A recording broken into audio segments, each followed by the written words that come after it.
I never imagined that one careless message could change how an entire class looked at me, but it all started on a normal Tuesday morning when our English teacher, Mr. Harris, announced that we were going to do something different that day. Instead of diving into Shakespeare like usual, he said we would look at the way people communicate online and how digital conversations could be analyzed as part of modern literature. The room immediately filled with groans, because none of us wanted to mix schoolwork with our personal chats, and he quickly added that no one's private life would be exposed. He explained he had prepared a few examples of text messages and direct messages that he had collected from anonymous sources online, just for analysis. At first, I didn't pay much attention, because I thought he would just pull up generic screenshots from some blog or an article, but when he connected his laptop to the projector and a familiar chat window appeared, my stomach dropped. It wasn't a random screenshot. It was mine. At first I thought maybe I was imagining things, because the username wasn't showing, and the text was cropped, but I recognized every word. It was the message I had sent 2 nights ago, a message I regretted the second I pressed send, because it wasn't meant to be seen by anyone except one person.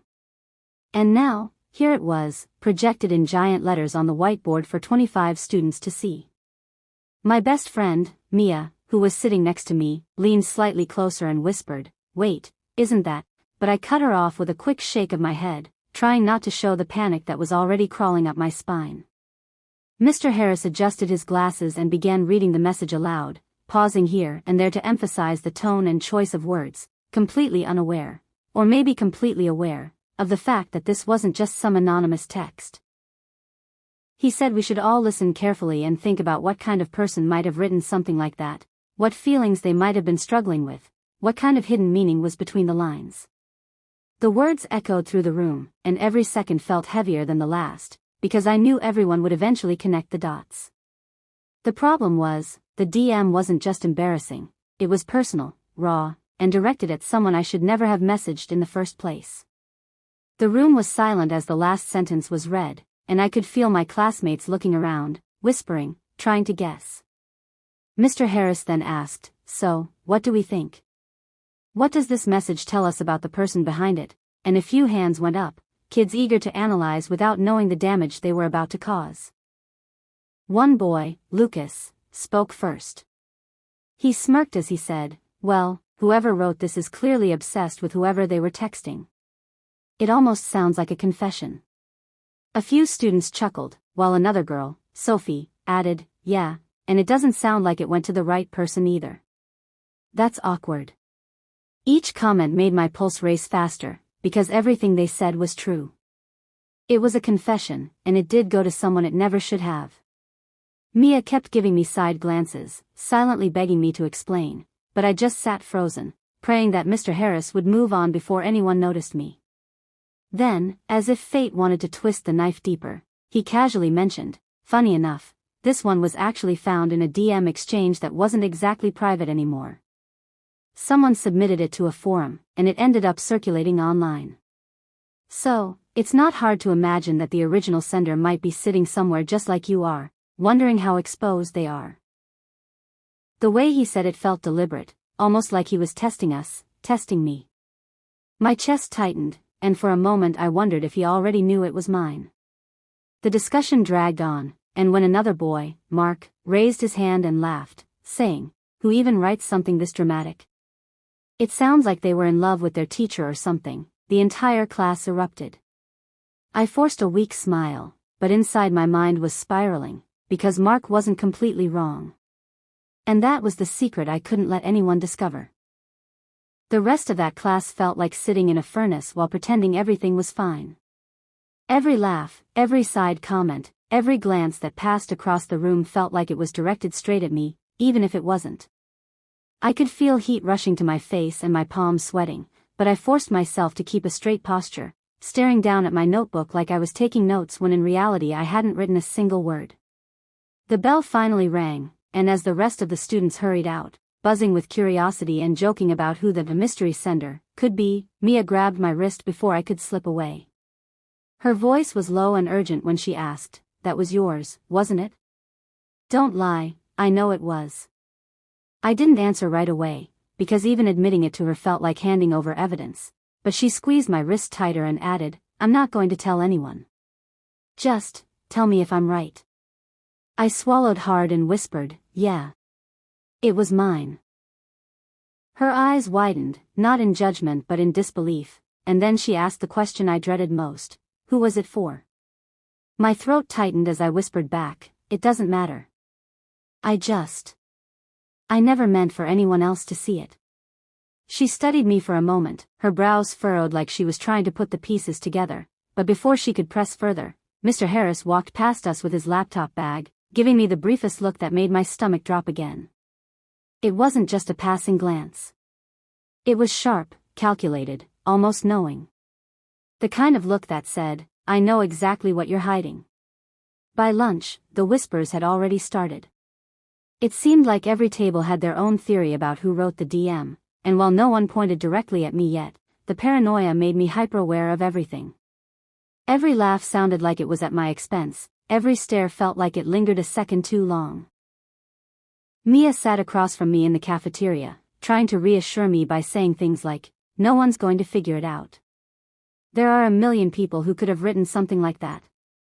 But her words didn't help, because she didn't know the truth behind the message. It hadn't been just a random confession. It hadn't been just dramatic words sent in the middle of the night. It had been directed at someone untouchable, someone who could ruin me if anyone found out. The rest of the week became a nightmare. In English class, Mr. Harris continued his modern communication lessons, pulling up more examples of anonymous texts and online posts, but every time he clicked to the next slide, I held my breath, terrified that another one of my words would appear on the board. It never did, but the fear never left. On Friday, he asked us to write a short analysis of the mystery DM from earlier in the week, which meant that everyone had to put into words what they thought about the person behind it. I sat frozen at my desk as students scribbled their thoughts. Some wrote sarcastic comments about the sender being desperate. Others took it more seriously, calling the writer vulnerable, maybe even brave. But one comment in particular, read aloud by Sophie when she was asked to share, made my skin crawl. I think whoever wrote it probably has feelings for someone they're not supposed to. Like, maybe it's about a secret relationship or a crush they can't admit.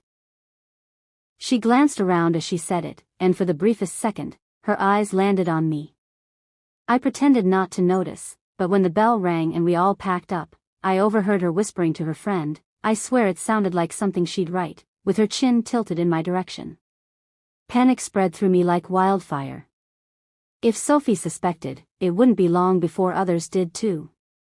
I hurried out, but as I turned the corner in the hallway, I nearly collided with Mr. Harris himself. He steadied me with a hand on my shoulder, his expression calm but his eyes sharp again. Careful, he said quietly, before leaning in just enough to add, interesting assignment, wasn't it? His tone was casual, but the way he held my gaze made it impossible not to hear the undertone. He knew. I didn't know how, but he knew. That night, I couldn't sleep. I kept replaying the moment the message appeared on the projector, the way his voice had read my words, the way the class had laughed, the way Mia's eyes had begged me to confess. I wanted to believe it was just an awful coincidence, that somehow my DM had ended up online and Mr. Harris had simply pulled it from the internet without realizing who wrote it. But deep down, I couldn't shake the possibility that it wasn't a coincidence at all. Because the truth was, that DM had never been public. I had sent it directly, privately, and only one person besides me had ever seen it. And that person was Mr. Harris. Over the weekend, I kept my phone face down, terrified of every notification. I didn't want to see Mia's worried texts, or Sophie's thinly veiled questions, or worse, something from Mr. Harris. But late Sunday night, I got a message that froze me in place. It wasn't from him. It was from an unknown number, and it simply said, "You should be more careful about what you write. Secrets don't stay secrets forever." I stared at the screen, my heart pounding, my stomach hollow. At first, I thought it might just be some random prank, but the timing was too perfect. And if my DM had really only been seen by me and Mr. Harris, then who else could possibly know? By Monday morning, the tension was unbearable. Walking into school felt like walking onto a stage where everyone was waiting for me to slip up. I kept my head down, trying not to make eye contact, but the whispers seemed louder than usual. When I got to class, Mia was already there, saving me a seat. She leaned in as I sat down and whispered, "You look awful." "Did something else happen?" I hesitated, then showed her the text. Her face went pale. "Who sent that?" she asked. I shook my head. "No name. Just the message. But it has to be connected." She looked like she wanted to argue, but Mr. Harris walked in at that exact moment, and the room fell into its usual hush. This time, he didn't start with a lecture. Instead, he smiled faintly and said, "I thought we'd continue where we left off. The message we analyzed last week clearly struck a chord with some of you. So I'd like to take it a step further." My stomach twisted as he reached into his bag and pulled out a stack of printed pages. He handed them to the students in the front row to pass back, and when one landed on my desk, I felt like the floor had been pulled out from under me. It wasn't just the DM anymore. It was the entire thread. Every word I had typed in that late-night moment of weakness, every sentence I had prayed would stay private, was there in black and white. Cropped to hide usernames, yes, but unmistakable to me. My chest went tight as I scanned the page. It wasn't just the single confession anymore, it was the context, the build-up, the hesitations, the final line that had made my heart race even as I sent it. If anyone ever found out, it would ruin everything, but I had to tell you. And now here it was, being distributed like a worksheet. Mr. Harris instructed, "Read carefully. Think about tone, intent, what's revealed and what's concealed. We'll discuss." I gripped the paper so tightly my knuckles turned white, praying no one would notice my hands shaking. Around me, the comments started again. Lucas snorted, "This just confirms it, this person is obsessed." Sophie, always eager to sound insightful, said, "No, it's deeper than that. It sounds like someone trying to confess to someone completely out of reach. That's what makes it sad." My ears burned. She was too close to the truth. Then Mark, always the joker, added, "I still think it's about a teacher. It's got that vibe, like some forbidden thing." The class laughed, but my heart nearly stopped. If anyone connected the dots, if anyone thought of me, it would be over. Mia put her hand on my desk under the paper, giving me the smallest nod, silently telling me to breathe. But I couldn't. Not when Mr. Harris was standing at the front of the room, looking out at all of us, his eyes scanning every face until they landed on mine for just a moment too long. It wasn't a coincidence anymore. It couldn't be. He had chosen this message, my message, deliberately. The only question was why. After class, I tried to leave quickly, but his voice stopped me. "Stay a moment." My heart sank. Mia hesitated like she wanted to argue on my behalf, but I shook my head at her and mouthed, "Go." Once the room was empty, I stood frozen near my desk as he closed his laptop. Then he turned to me with that same unreadable look and said, "Interesting analysis today, don't you think?" I stayed silent. He walked closer, lowering his voice. "You're not the only one who writes things they shouldn't. But you should learn, once words are out there, you can't control where they go." His tone was calm, almost casual, but the implication hit me hard. He was admitting, in his own way, that he had chosen to expose me. I managed to whisper, "Why are you doing this?" He tilted his head slightly, like he was amused, and said, "Because secrets are dangerous. Sometimes, shining a light on them is the only way to see who you really are." Then, before I could respond, he grabbed his bag and walked out, leaving me shaking in the empty classroom. I thought it couldn't get worse than that. But later that day, as I opened my locker, another folded note slipped out and fluttered to the ground. I picked it up with trembling fingers and unfolded it. The handwriting was messy, rushed, but clear. "If you don't tell them the truth, I will." I stared at the note in my hands, my pulse racing so fast it felt like my chest might split open. The paper trembled between my fingers as I read the words again. "If you don't tell them the truth, I will." My first instinct was that it had to be from Mr. Harris. Who else even knew? But then I noticed the handwriting, uneven and messy, nothing like his neat, sharp penmanship that decorated our graded essays. And that meant someone else was involved. Someone else knew. That realization made my knees weak, and I quickly crumpled the note into my bag before anyone could see. The rest of the day passed in a blur. I couldn't concentrate in any of my classes, couldn't eat, couldn't even pretend to be okay when Mia asked if I was sick. I just told her I was tired, but the truth sat like a stone in my stomach. That night, lying in bed, I kept replaying every detail of the last week, trying to figure out where the leak could have happened. The DM had only ever been seen by me and Mr. Harris. Unless someone had seen his screen. A chill went through me at the thought. The next morning, I decided I couldn't keep this bottled up anymore. During break, I pulled Mia aside, far from anyone else, and whispered about the note. Her reaction was immediate. "You can't ignore this," she said firmly. "Someone is messing with you. And if it's not him, then who? You need to find out." I wanted to argue, but she was right. Still, the idea of confronting Mr. Harris, or anyone else, felt impossible. The thought of someone exposing me was unbearable, but the thought of someone already knowing was worse. At lunch, the whispers were louder than ever. Sophie was at her usual table, flipping through the printout of my DM like it was a novel, laughing with her friends. I caught fragments of her words. "It's obviously about someone in school, maybe even in this class." Then her eyes slid across the cafeteria until they landed on me. She smirked. My stomach dropped. Was she just fishing, or did she know? I looked away quickly, but it was too late. Mia leaned in and whispered, "She's on to you." That afternoon, as class ended, Sophie brushed past me and muttered just loud enough for me to hear, "Nice writing, by the way." Very dramatic. My heart stuttered. The way she said it, it wasn't just a tease. It was deliberate. And suddenly, the note in my locker made more sense. It might not have been Mr. Harris at all. It might have been her.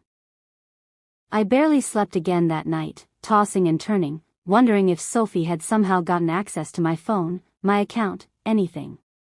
I even checked my apps, my passwords, trying to convince myself I hadn't been hacked. Nothing looked off, but the paranoia didn't fade. The next day, the final piece of the trap fell into place. Mr. Harris handed back our analysis essays on the mystery DM, and when mine landed on my desk, I saw a small note scribbled in the margin next to my grade, "Careful with your words. They reveal more than you think." My hands shook as I read it. It wasn't a normal teacher's comment, it was aimed directly at me. He knew. And yet at the same time, I couldn't shake the image of Sophie's smirk and the way she had whispered in the hallway. By the end of the week, I felt like I was being crushed from both sides. On one hand, Mr. Harris seemed to be deliberately drawing attention to my secret, pushing me closer to exposure. On the other, Sophie seemed to be circling me like a shark, waiting for me to admit the truth. I couldn't tell which one was worse, or which one was more dangerous. And then it happened. On Friday afternoon, as I was heading to my locker, I saw Sophie there, leaning casually against the metal door like she had been waiting. She smiled, held up her phone, and in one quick motion, showed me the screen. My heart stopped. It was my DM. Not just the cropped version from class, but the original message, with my username still attached. She had it. Somehow, she had the real thing. "Relax," she said softly, slipping the phone back into her pocket before anyone else could see. "I'm not going to show anyone, yet. But you should probably start thinking about what it's worth to keep it that way." I felt like the floor had disappeared beneath me. It wasn't just suspicion anymore. She had proof. And now, I was trapped. My chest tightened so hard I could barely breathe as Sophie slipped her phone back into her pocket, her smirk lingering like a blade pressed against my skin. I wanted to demand how she had it, to grab the phone and delete the evidence, but my body wouldn't move. Instead, I just stood there, clutching my books like they were the only thing keeping me from collapsing. Sophie leaned closer, lowering her voice so only I could hear. You've been walking around like you're invisible, but you're not. Secrets like that have a way of crawling into the light.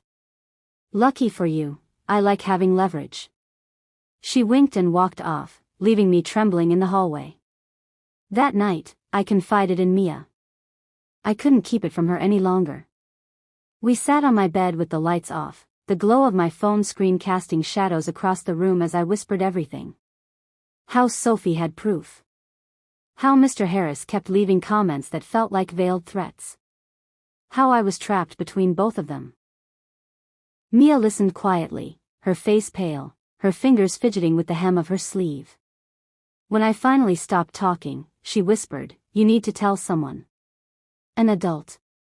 Your parents, maybe even the principal. This isn't just gossip anymore, it's blackmail." The word hit me hard. Blackmail. That's exactly what it was. But the thought of exposing myself made my stomach turn. If I went to the principal, if I told my parents, they would see the message, too. They would know what I had written, who I had written it to. And that was the one thing I couldn't let happen. "I can't," I said quickly, shaking my head. "If they see it, everything will be ruined." Mia stared at me, her voice breaking when she whispered, "But if you don't, Sophie will ruin you anyway." The following week felt like walking a tightrope.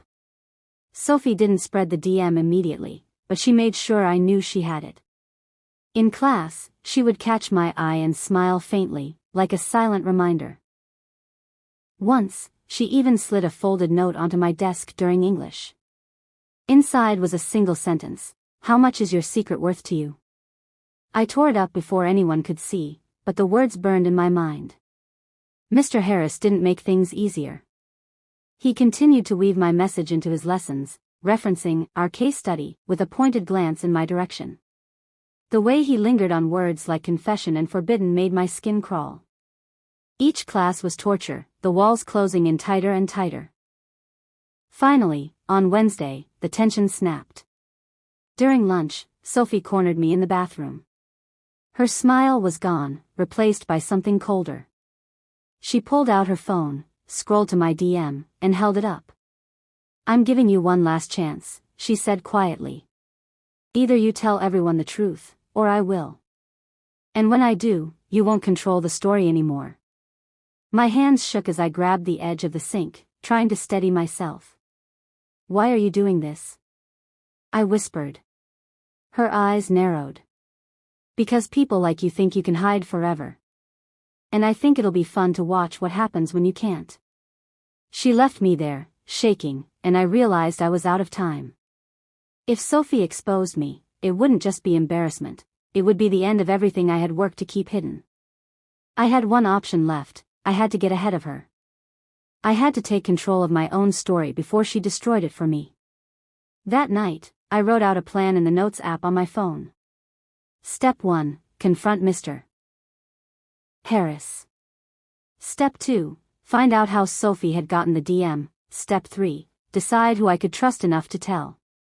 My hands trembled as I typed, but for the first time in weeks, I felt a flicker of control. The next day, after class, I lingered as everyone filed out. When the room was empty, I turned to Mr. Harris, my voice steadier than I expected. "Why did you choose my DM?" I asked. He looked up from his desk, his expression unreadable. "Because it was powerful," he said simply. It said more in a few lines than most essays do in 5 pages. His words made me shiver. "But how did you get it?" I pressed. He leaned back in his chair, folding his hands. "Let's just say students aren't always as careful as they think. Things get left open. Screens get seen." His eyes glinted. "You'd be surprised who notices." I walked out of that room shaken to my core. He hadn't admitted to stealing it, but he hadn't denied it either. And if what he said was true, then maybe Sophie hadn't hacked me after all. Maybe she had seen his screen. Maybe she had taken the proof from him. As I closed my locker later that day, another note slipped out, just like before. My breath caught as I unfolded it. This time, it said, "You have until Friday. After that, everyone finds out." Friday came faster than I wanted it to. All week, Sophie's words echoed in my head like a countdown clock. You have until Friday. After that, everyone finds out. I barely slept, barely ate, and every time my phone buzzed, I was terrified it was her pulling the trigger. When I walked into school that morning, my stomach was in knots. Mia walked with me, whispering, "You don't have to let her control you. Just tell the truth first." But the truth was the one thing I couldn't imagine speaking out loud. Not to my class, not to my parents, not to anyone. In English, Mr. Harris seemed unusually energized. He stood at the front of the class, announcing that we'd be finishing our unit on online communication with one last discussion. He clicked the projector, and my blood ran cold. There it was again. My DM. Not just the cropped lines from before, not the worksheets. This time, the full message filled the screen. Even though my username was blurred, I knew. Sophie knew. And worst of all, he knew. Gasps and whispers filled the room. Lucas muttered, "Seriously, we're still on this?" Sophie's hand shot up before anyone else could speak. "It's fascinating, though," she said sweetly, her eyes flicking toward me. "The secrecy, the way it hints at someone untouchable. It almost feels personal. Like it belongs to someone right here." Her friends giggled, and I wanted the ground to swallow me whole. Mr. Harris tilted his head, watching the room. "Interesting observation, Sophie. But let's not speculate about identities. Focus on the text itself." His words sounded neutral, but his eyes found mine, sharp and deliberate. He wasn't stopping her. He was letting the noose tighten. By the end of class, I was shaking so badly I could barely hold my books. Sophie brushed past me on the way out and whispered, "Tick-tock. After school, it's done." That was it. My deadline. I couldn't take it anymore. I told Mia everything. Every single detail I had been too afraid to admit. How the DM wasn't just embarrassing. How it had been sent to Mr. Harris. How I had panicked the second I sent it, knowing it was wrong, and begged him to ignore it. How he had never replied, but somehow, it ended up in front of the entire class. Mia's eyes filled with shock and anger, not at me, but at him. "He crossed the line," she said fiercely. "This isn't just about Sophie. He's the reason this even started. And you can't protect him anymore." Her words lit something inside me. For weeks, I'd been trapped, suffocating under secrets, afraid of being exposed. But maybe the only way out wasn't to run or to hide. Maybe it was to drag the truth into the open myself, on my terms. After school, when Sophie cornered me near my locker with her phone in hand, ready to deliver the final blow, I didn't back away this time. I stood tall, my voice steady even though my heart was pounding. "Go ahead," I told her. "Show them. But when you do, everyone will know you got that message from him. And they'll know what kind of teacher takes private messages from students and puts them on a projector." Her smirk faltered for the first time. She opened her mouth, then closed it, her confidence cracking. "You wouldn't," she hissed. I held her gaze. "Try me." The silence stretched until, finally, she slipped her phone back into her pocket and muttered, "You're not worth it." She stormed off, but I knew I had one, for now. That night, I sat at my desk, staring at the DM one last time on my phone. The words that had nearly destroyed me were still there, but they didn't feel the same anymore. They weren't just a confession. They were a reminder that silence had been my prison. And I was done being silent. On Monday, I walked into the principal's office with Mia at my side and told everything. About the DM. About the projector. About the notes and the threats. My voice shook, but I didn't stop. The look on the principal's face shifted from confusion to shock to anger as the story unraveled. By the end, Mr. Harris was called in. He tried to deflect, tried to spin it as anonymized material for academic purposes, but it didn't matter. The line had already been crossed. Within days, he was placed on leave pending investigation.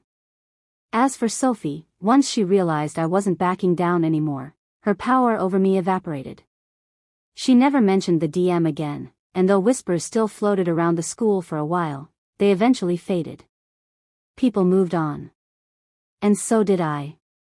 Looking back, I don't regret sending the message as much as I regret being afraid of it. The DM had been a mistake, yes, but the real damage had come from the secrecy, the silence, and the people who tried to twist it into a weapon. In the end, the only way to survive was to stop running from it. To own it. To expose the truth before anyone else could. And once I did, they lost their hold on me forever.